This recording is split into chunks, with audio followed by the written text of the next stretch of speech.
C'est un devoir que j'ai envers les populations, mais il faut beaucoup de travail et d'engagement pour en arriver.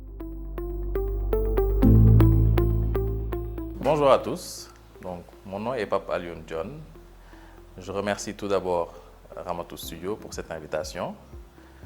Je suis ingénieur en électricité, efficacité énergétique, avec une dizaine d'expériences dans le secteur énergie. Et aujourd'hui, je suis un change maker, donc acteur de développement dans le secteur énergie. J'apporte de la lumière dans la vie des gens.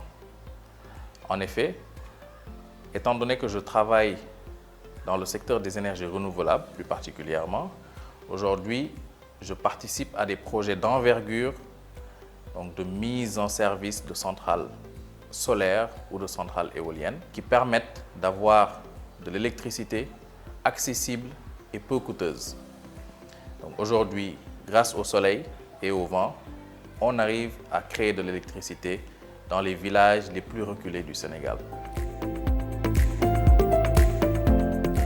Mon travail me permet de rendre heureuses des personnes. En quoi faisant? En leur apportant de l'électricité.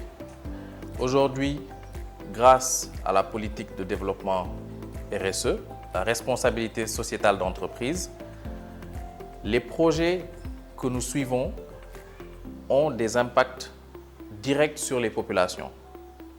Il peut arriver qu'un projet, lors de la phase de développement, qu'il lui soit imposé aujourd'hui de faire des recrutements au sein des populations locales, mais aussi d'accompagner ces populations-là vers un développement personnel, donc en les finançant dans l'agriculture par exemple, ou d'autres secteurs. Donc, il arrive également que les projets puissent financer donc, des fournitures scolaires pour les populations environnantes et donc ainsi participer à l'instruction et l'éducation des enfants.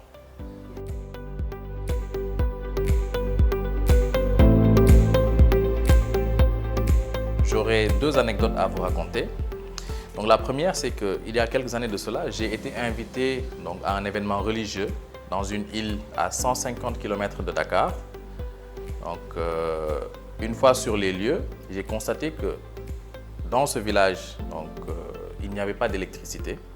Et pour l'événement, il a fallu recourir à une location de groupe électrogène.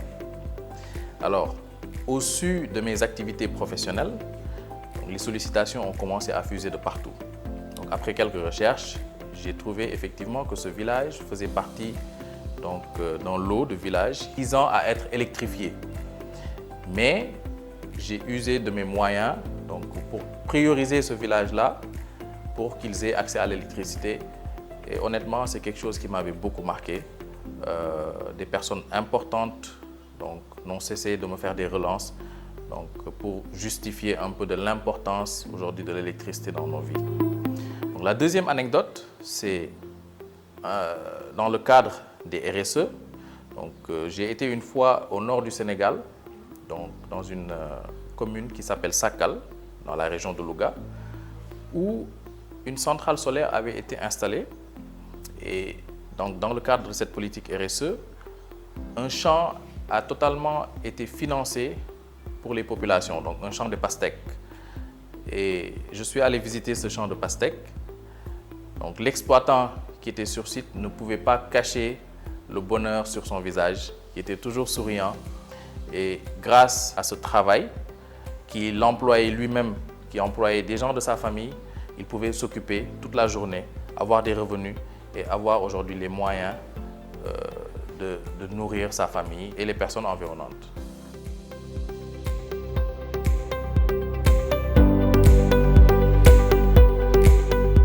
Je me suis senti important. Je me suis surtout senti vecteur d'espoir parce qu'aujourd'hui, j'ai compris que mon travail ne se résumait pas uniquement à aller au bureau ou à aller sur le terrain pour une quelconque source de revenus. C'est un devoir que j'ai envers les populations parce que mon travail aujourd'hui me permet de subvenir, on va dire, aux besoins de ces populations-là. Mon travail aujourd'hui est plus qu'important dans la mesure où si un enfant va à l'école et qu'il arrive à réviser ses leçons le soir, cet enfant-là peut devenir demain un président de la République.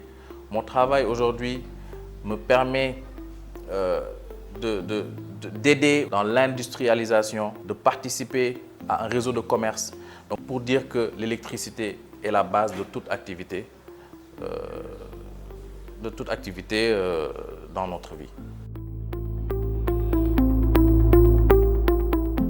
La réalité, c'est que je me suis rendu compte que dans plusieurs régions du Sénégal aujourd'hui, la pauvreté est pratiquement inhumaine. Je me suis rendu compte que les personnes aujourd'hui n'arrivaient pas à joindre les deux bouts, mais que l'électricité, le manque d'électricité y avait une part prépondérante. Aujourd'hui, sans électricité, le commerce est quasi inexistant parce que les produits périssables, on ne peut pas les conserver longtemps.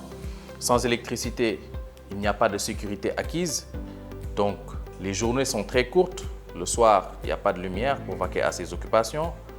Et sans électricité également, comme je l'ai dit tout à l'heure, l'instruction, l'éducation devient très difficile. Donc, effectivement, ça m'a permis de savoir qu'on a encore du chemin. On a beaucoup de chemin. Et ce chemin-là, pour arriver au développement, doit forcément passer par l'accès universel à l'électricité, mais à moindre coût.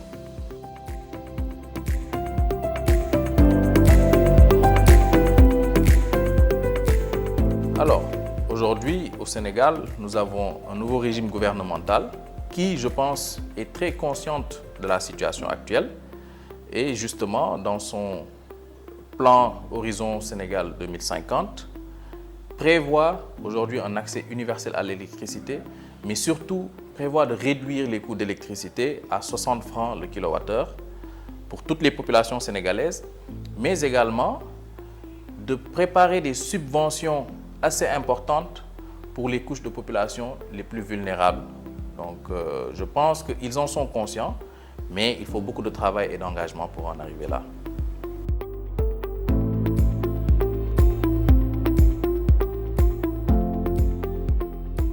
Alors, je dirais, investissez de votre temps et de votre argent dans l'industrialisation de notre pays.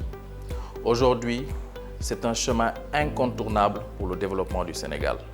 Il faut pouvoir avoir des usines un peu partout, ne plus se concentrer uniquement sur les activités à Dakar, créer des usines de transformation de produits halieutiques, de fruits et légumes, donc ce qui nous permettra d'avoir une chaîne de valeur importante et de faire travailler beaucoup de gens, réduire le taux de chômage.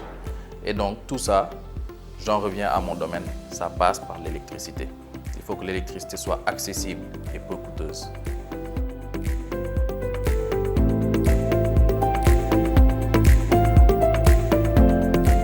Alors, pour les problématiques de développement, je pense qu'il est idéal de vulgariser les storytellings.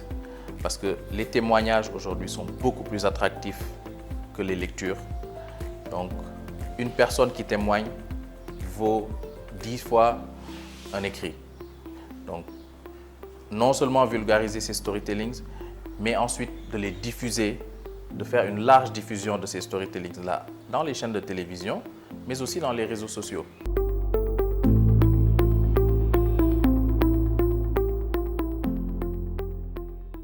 Oui, donc comme je le disais tout à l'heure, les formats vidéo aujourd'hui sont beaucoup plus attractifs parce que nous sommes dans un monde de digitalisation.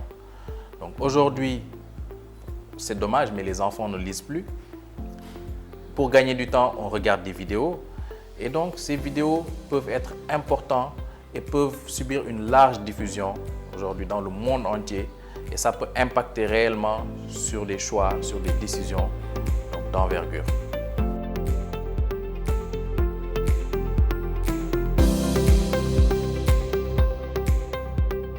Oui, justement, j'ai un film qui me vient en tête. Ce film s'appelle La loi de l'attraction et ce film a complètement changé ma vie. Donc, c'est un film avec beaucoup de témoignages, donc des gens aujourd'hui qui montrent à quel point le fait de dégager des ondes positives peut changer notre vie considérablement. Mais également, le fait de dégager des ondes négatives peut faire le contraire. Donc aujourd'hui, si je cite un exemple, lorsqu'on veut un beau véhicule, il suffit peut-être de le noter sur un papier, de le mettre au plafond. Tous les matins, lorsqu'on se réveille, la première chose qu'on fait, c'est d'ouvrir les yeux et de voir sur l'affiche la marque de cette voiture-là. Et donc, nous mettons tout en œuvre pour accéder à ce véhicule et finalement, on finit par l'avoir. Donc aujourd'hui, c'est des histoires comme cela, donc des témoignages qui sont rassemblés dans ce film-là.